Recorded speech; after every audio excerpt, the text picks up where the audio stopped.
His body's saying something else, it doesn't make sense. My nephew and niece deserve to know what happened to their dad. Tonight, the family of a man who died in police custody speak out as an investigation into his death continues. I ask the elected officials in all communities to identify some Inuit that would be interested to work with us, and especially in crisis situations. After a long negotiation with Ottawa, the Nunavik police force is getting more help to do their job serving Inuit communities. Not only is it, being seen as, something important like house figures or, panels or spindle whorls, but that it is a part of history.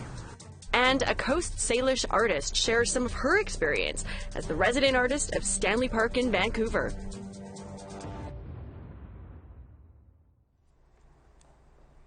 Good evening. Welcome to APTN National News. I'm Melissa Ridgen. An Anishinaabe family wants to know what went wrong when their loved one died after he was arrested by Winnipeg police officers for an alleged break and enter. Here's Brittany Hobson with that story. He was really close to all my family. I guess everyone had their own bond with him. Erica Thompson is older than her brother Sean, but she says he would always protect her. That abruptly came to a tragic end last month when Sean died after he was arrested by Winnipeg police. He told me that my brother was collapsed while he was in police custody, and that they didn't really have any answers, According to the Independent Investigation Unit of Manitoba, police were called to a break and enter in the North End in the early morning hours of June 26th. The release says, as officers took the male into custody, he appeared to be in medical distress. They transported him to hospital, where he later died. They're trying to say my brother broke into a house, or trying to break into a house, and I don't see my brother trying to break into a house. To me, if anything, maybe he was drinking and maybe he was lost and whatever, that's what I'm thinking. Erica says earlier that evening, Sean went to hang out with his brother and a friend. He left them to go home and get a phone charger.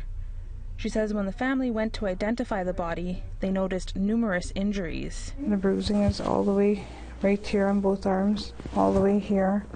The bruising was all the way here, down to his feet.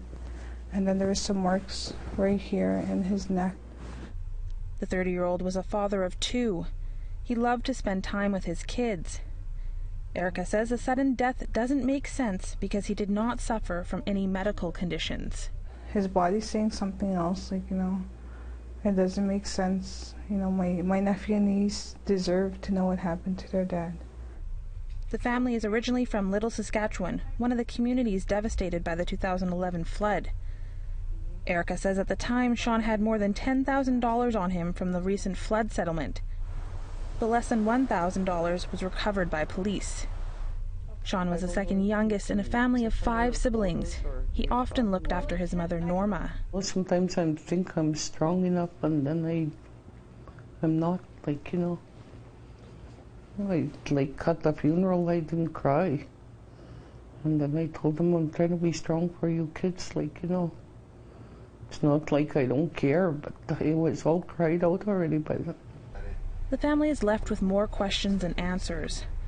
Both Winnipeg Police and the IIU are refusing to comment, saying the investigation is still ongoing. Erica and Norma just want justice. For people to go through that, enough already. Somebody should put a stop to it. Brittany Hobson, APTN National News, Winnipeg. After more than a year of negotiations, Nunavik has beefed up its police force. An agreement with Ottawa and Quebec resulted in new funding for law enforcement in the Inuit territory located in subarctic Quebec. Over the past 5 years, police there have been involved in more deadly shootings than any other Indigenous police service in Canada. Here's Tom Fenario with what this agreement means for Inuit. Est-ce que c'est déjà arrivé que vous ayez eu à utiliser une arme à feu vers un Inuit? J'ai jamais eu à tirer, heureusement, mais pas assez proche de le faire. That's Jean-Mathieu Lafleur's November testimony at the Quebec Inquiry into Indigenous Relations. The former Nunavik regional police officer spoke for an hour. Here, he's recalling a 2008 shootout in the village of Pavernatuk. Ça a été une intervention assez difficile où les projectiles atterrissaient vraiment proche de moi, vraiment proche de ma position. À ce moment-là, j'avais plus le choix de faire feu. Au moment où je suis pour faire feu, il se passe de quoi d'assez traumatisant. J'ai un individu, un civil intoxiqué qui se retrouve entre mon arme à feu et le suspect. Le suspect, au même moment, continue à tirer dans ma direction. Donc, j'ai été obligé de canceller le tir, mais c'était moins une. C'était absolument moins une. C'était très, très, très serré. Lafleur went on to testify about being stabbed in another incident. But Kativik officers aren't the only ones experiencing violence. From July 2016 to the end of 2018, they killed or injured people at 55 times the rate of Montreal police. KRPF Chief Jean-Pierre Larose says that chronic underfunding has made policing Nunavik more dangerous for everyone involved. Monsieur le commissaire, je dois vous dire qu'on est non pas à minuit moins 5, mais on est à minuit moins 1. He testified last year that in 2017 they paid 33,000 hours of overtime, the equivalent of 16 full-time officers. Des périodes inhumaines de garder un périmètre de sécurité dans le froid, dans des conditions difficiles, 12, 13, 15 heures, parfois plus longtemps. But there appears to be a light at the end of the tunnel. After over a year of negotiations with Canada and Quebec, the KRPF recently hammered out a new deal. $146 million over 5 years will improve equipment, infrastructure, and recruit 24 new officers. I'm a little bit stuck because we are without some candidates right now, so it's kind of a little bit disappointing. But we will manage. We're looking outside the box to have alternative solutions. Larose says all police forces in Quebec are struggling to recruit right now, but not everyone in Nunavik thinks more officers is the only solution. Although the KRPF is officially an Indigenous police force, the vast majority are non-Inuit who do not speak Inuktitut. Minnie Naukawak's son died after a 3-day standoff with police. It was ruled a suicide, but she's among many who say an Inuktitut-speaking liaison would help diffuse dangerous situations.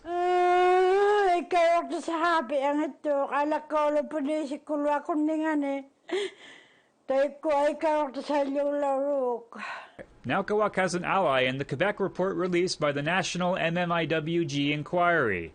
It calls for funding so that Indigenous communities can appoint independent liaison officers. Larose says the KRPF has every intention of making it happen. I asked the elected officials in all communities to identify some Inuit that would be interested to work with us, and especially in crisis situation. So this is a workout ongoing. So far in 2019, there have been no serious injuries or deaths involving the KRPF.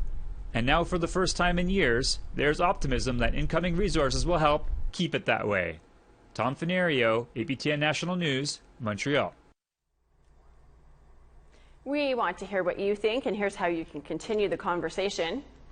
You can send your emails to news@aptn.ca. You can find us online at aptnnews.ca and on youtube.com/aptn news. You can also follow APTN News on Facebook, Twitter, and Instagram for more Indigenous news. People who live on Canada's largest reserve will receive $150 million from the Canadian government to settle a historic claim. To have finally reached the settlement of this a long, outstanding claim, which occurred in the early 1900s. The Minister of Crown Indigenous Relations signed a multi-million-dollar contract to compensate the Blood Tribe more than a century after the federal government devastated its cattle industry. Most of the money will be spent on infrastructure, but $27 million will be divided up among the community's 12,000 band members. An original Treaty 6 medal from 1876 that was stolen from the body of Chief Red Pheasant at his funeral has finally been returned to the community. Here's Priscilla Wolf with more. The original Treaty 6 medal that was presented to Chief Red Pheasant at Fort Carlton in 1876 was returned after 134 years. It was taken off Chief Red Pheasant's body by an Indian agent, sold to a merchant in England, The Hudson's Bay Company acquired it in 1952, and in 2002, the Manitoba Museum found it in a collection they received as a donation from the Hudson's Bay Company. Red Pheasant community member MP Robert Felkin-Olette traveled to Saskatchewan to witness the return of his community's Treaty 6 medal. Well, this is significant, one, because the treaty medal, which has traveled great distance, went to England, was stolen, has now come home, and it's symbolic of the relationship between Canada and Indigenous peoples. To see it returned helps the symbol of it be recognized. I think it's one very historic. You know, I understand the dreams of our ancestors. You know, they were about having a better life for our children, for their children. They wanted to see them get education. They wanted good health care, or, you know, health, you know, with a medicine chest. And they wanted, you know, modern anemones, things that would allow them to be successful in both the Indigenous world, but also the non-Indigenous world. Fallon Baptiste, another community member of Red Pheasant who witnessed the return, says it symbolizes the struggles of Indigenous people over the past 134 years. And to have the medal returned is meaningful and a step towards reconciliation. For a member of the First Nation, I think of my grandparents and people who came before them and the struggles they had as First Nations people at a time when it was very difficult to be a First Nations person, and to have the medal come back home to the people is very momentous. It's very meaningful. Community leaders and members see this repatriation of the Treaty 6 medal as a good sign for future relations between Indigenous and non-Indigenous people. Priscilla Wolfe, APTN National News, on the Red Pheasant Cree Nation. We've got the latest about artifacts near a highway construction project by Bigger Saskatchewan. That's coming up after the break. But first, here's tomorrow's weather forecast.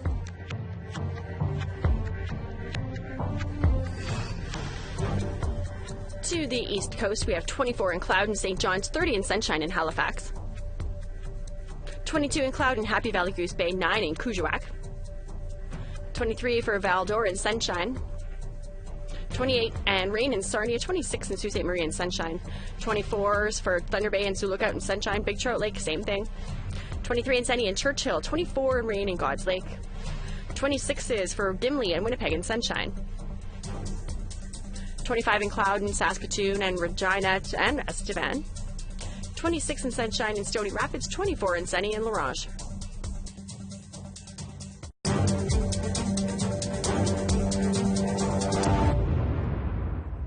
Welcome back. Last month, we told you the story about Indigenous artifacts that may date back 10,000 years being discovered on a farm near Bigger, Saskatchewan.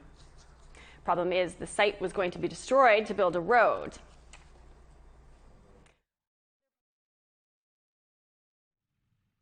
Insulted when Indigenous artifacts are discovered. The family that owns the land contacted Indigenous leaders, and the Federation of Sovereign Indigenous Nations and the Battlefords Agency chief were ready to protest come July 1st if construction continued. The road has been halted for a year to further review. Brad Scheel was hired to help the two groups lobby for a suitable agreement. In my opinion, I feel that there's a huge information gap between both parties. On the First Nation side, maybe the lack of understanding of the amount of archaeology work that has been completed, and then on the RM of Winslow side, I think the lack of information on the importance of engaging it and understanding that measurement of communication that needs to be completed. Two Indigenous Canadian women are just completing an epic journey across North America. Their goal is to raise awareness for missing and murdered Indigenous women and girls, and their mode of transportation might surprise you. APTN's Tina House has the story. It's been 43 days since Joan Jack from Manitoba and Charmaine Willier-Larson from northern BC first fired up their engines to go across North America and raise awareness for missing and murdered women and girls. Today, they have arrived in Vancouver and are riding through Vancouver's downtown east side, where a high proportion of Indigenous women and girls have disappeared or were murdered. As they arrive at Crab Park, close to a dozen family members and friends of those missing and murdered were there to greet them. And following protocol, tobacco was laid down. Every time we come across a new ocean, and the east and the south. And so we're going to put our tobacco down here for the west, and we want to invite the families that have lost loved ones to step forward and be first and put their tobacco down in the water. Say a prayer that we find justice. Their epic journey led them 14,000 kilometers so far, and the route across North America was shaped like the medicine wheel to places like California, Mexico, Kansas, and the East Coast. Along the way, other women riders joined them from both sides of the border, and bundles of tobacco were brought from all 4 directions. All along the route, meeting with families who are still struggling for answers. Marlene Jack is someone who has been looking for answers for her missing family since the 1980s. She has been following the riders' journey on Facebook. We need more awareness, more people like this doing a lot more stuff, bringing awareness to our missing and murdered Indigenous women. And the ride hasn't been easy. I think of the families who have lost their loved ones, and they don't get to quit missing them. So I thought, well, I can't quit no matter what. I can't quit. As a tribute to those victims, red ribbons with names on them are tied onto the back of their bikes. It's really hard. Every day is it's tough because you hear stories and you pack these stories and you pack this energy. We're packing this energy of all these ladies that are missing and murdered, and these victims. We have a couple of men here also too. We can't forget about them, and we pack their energy. So to us, it's about the spiritualness of it, and that's a lot. So we cry hard. And for Marlene, her missing family's ribbons now joins the others. The ride wraps up in Winnipeg on July the 14th. Look after themselves and be strong. We lose no more sisters, no more aunties, no more cousins. Tina House, APTN National News, Vancouver.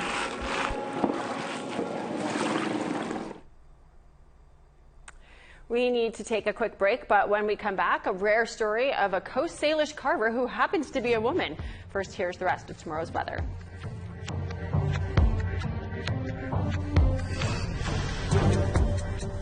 Off to northern Alberta, we got 24 in High Level and rain, 21 in Rain in Peace River, 19 and rain in Red Deer, 29 and cloud in Medicine Hat, 20 and sunshine in Victoria, 18 and cloudy in Vancouver, 27 and sunshine in Fort Nelson, 26 in Smithers, Dawson City sunny and 27, 26 and sunshine in Mayo.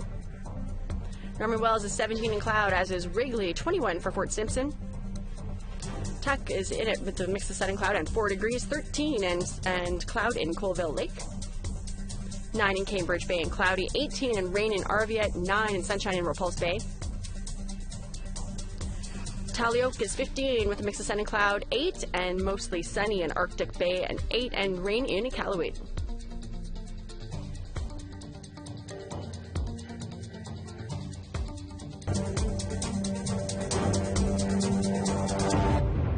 Welcome back. Musqueam artist Crystal Sparrow has been creating her own path all her life. She works in a field that has been traditionally men only, and now she's just finishing a year as a resident artist at Vancouver's Stanley Park. APTN's Laurie Hamlin has her story. Crystal Sparrow is an artist, but not just any artist. She's a Coast Salish carver, which for a woman isn't common. There's still that stereotype even with men who are like, did you carve that or did your brother carve that for you? Like, no, I carved it. And yes, I use a chainsaw, and yes, I use power tools. Crystal's late father was a master carver who saw her talent as a child. I'm very proud to be a Coast Salish artist, and more importantly, that I was taught to be a Coast Salish artist. I am a third generation, and my father, Irving Sparrow, had decided when I was very young that I would become a female Coast Salish carver, and I had the privilege of learning firsthand his experience through him carving in our kitchen, talking about art and talking about stories he heard from elders. Sparrow has had an exciting year. She is finishing up her last week as the City of Vancouver's inaugural artist, chosen for their A-frame activation program in Stanley Park. The old wooden A-frame fieldhouse by Second Beach is her studio space, and the goal is for artists from either Musqueam, Squamish or Tsleil-Waututh nations to engage the community on their unceded traditional territory. So this art residency is, it's been a really good experience, and really that its location here, it's in Stanley Park. So I've had visitors come, you know, who are non-First Nations, who are First Nations, and it's really been an opportunity to share my work and my views as a Coast Salish artist. But also it's really been an opportunity to have conversations around what reconciliation is, and more importantly, awkward conversations around racism, around not knowing Coast Salish people are here, or knowing little about Coast Salish people. Sparrow also took part in carving one of 3 new cedar poles outside the Vancouver School District's Education Centre, unveiled on National Indigenous Peoples Day. Sparrow chose to carve a female welcoming figure in honor of her Coast Salish background. The female, for me, was such an important way to represent Coast Salish people and women like myself, who play such an important role in our communities, in our culture, but also non-First Nations women as a way to build a relationship, as a way to honor that we are all women and we are all important. So for me, that was such an important milestone and such an honor to carve. And I've been told when people have seen her that she is such a calm presence, that there's a wisdom there. And I'm just like, wow, like that is so neat. Sparrow is proud of her achievements and takes her art very seriously. I have this obligation, I have this opportunity to share my work. Not only is it, you know, being seen as, you know, something important like house figures or, you know, panels or spindle whorls, but that it is a part of history. It's living, it's breathing. I'm very proud of that. Sparrow's next step, she's headed to Switzerland to start her master's degree in expressive arts therapy. Lori Hamlin, APTN National News, Vancouver. Beautiful artwork by Crystal, and I never get sick of hearing stories about women breaking the mold and getting into things that are traditionally just done by men. That is all the news I have for you this Friday, the first Friday of July. You can always find more on our website, aptnnews.ca, if you've missed anything, or get our app, APTN News app, on your phone. I'm Melissa Ridgen. Have a great night. I'll see you back here tomorrow with your APTN News Weekend. Have a good one.